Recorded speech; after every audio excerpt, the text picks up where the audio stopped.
அஸ்தினாபுரத்தோட சிம்மாசனத்தை அலங்கரிக்க 3 இளவரசர்கள் இருந்தாங்க. திருதராஷ்டிரன், பாண்டு, விதுரர். இதுல 2 இளவரசர்களுக்குள்ள மட்டும்தான் போட்டி. விதுரருக்கு இல்லை. ஏன்னா அவர் பணிப்பெண்ணுக்கு பிறந்தவர். தந்தை அரசராயிருந்தாலும் தாய் பணிப்பெண் என்பதால அரச குடும்பம் வாரிசு போட்டியில விதுரரை ஒதுக்கியது. விதுரருக்கு அரச பட்டத்தில் நாட்டம் இல்லை. சொல்லப்போனா பாண்டுவுக்கும் அரச பட்டம் அண்ணனே ஏற்றுக்கொள்ளட்டும்ன்ற எண்ணம் தான். திருதராஷ்டிரர் கண் பார்வை இல்லாதவர். அவருக்கு அரச பதவியில் ஒரு மோகம். தனக்கு தான் பட்டாபிஷேகம்ன்ற ஆவலில் காத்துக்கிட்டு இருந்தாரு.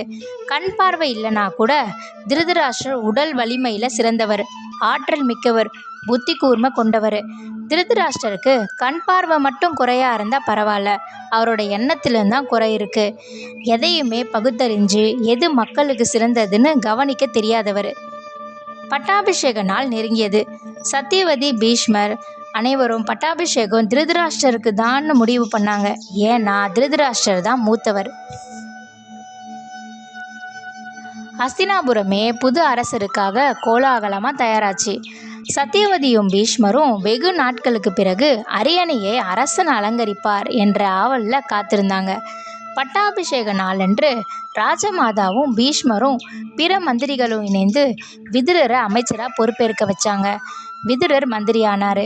பின்னாடி திருதராஷ்டிரருக்கு பட்டாபிஷேகம் ஆரம்பமாச்சு. விதுரர் இடைமறிச்சார். இந்த பட்டாபிஷேகம் நடக்கக்கூடாதுன்னு சொன்னார். சத்தியவதியும் பீஷ்மரும் ஏன்னு கேள்வி கேட்டாங்க. நீ இப்போ இந்த பட்டாபிஷேகத்துக்கு நிறுத்த காரணம் என்ன? நேத்தே இதை பற்றி கூறியிருக்கலாமே. அரசனாக்கும் நேரத்தில் ஏன் இடைமறிக்கிறாய் என்று சத்தியவதி கோவப்பட்டாங்க. விதுரர் சொன்னார், நான் நேற்று திருதராஷ்டிரரின் தம்பிக்கு தான் அண்ணனோட குறைகள் தெரியாது. அவர் அரசனானா தம்பியான எனக்கு மகிழ்ச்சி. ஆனால் இப்போ நான் அமைச்சருக்கு அண்ணன் தம்பின்ற எண்ணம்லாம் இருக்கக்கூடாது. ராஜ்யத்துக்கு எது சிறந்ததோ அதைத்தான் செய்யணும். கண்கள் இல்லாத ஒருவர் அரசனாக முடியாது, அரசாளவும் முடியாது.